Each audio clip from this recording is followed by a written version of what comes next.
نفس کا اژدہا دلا یعنی اے دل، نفس کا اژدہا دلا دیکھ ابھی مرا نہیں، غافل ادھر ہوا نہیں اس نے ادھر ڈسا نہیں۔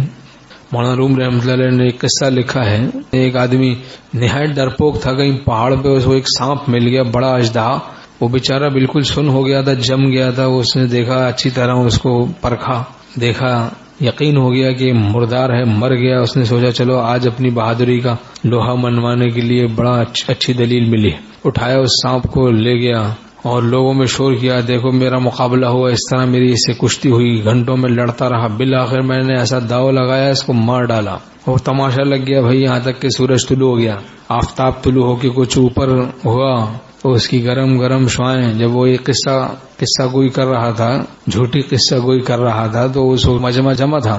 اب جناب جب شعاعیں دھوپ کی، سورج کی شعاعیں گرم گرم جب اس اژدہے پر پڑی، بیچارہ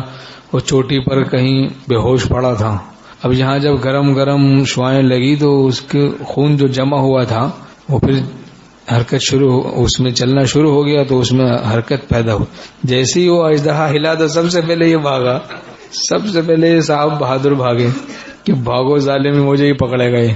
تو ہمارے شیخ رحمۃ اللہ اس قصے کو بیان کر کے فرماتے تھے کہ نفس بھی ایسے ہی ہے، ذکر فکر تلاوت اللہ والوں کی صحبت سے لگتا ہے مر گیا، جہاں تم اسباب گناہ کے قریب گئے بس یہ مچلنا شروع ہو جاتا ہے۔ غافل ادھر ہوا نہیں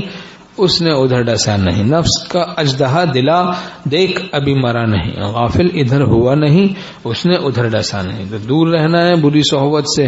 یہ دور رہتا ہے محفوظ رہتا ہے، گناہوں کے اسباب سے دور ہوگے تو منزل میں ہر وقت آسانیاں ہیں۔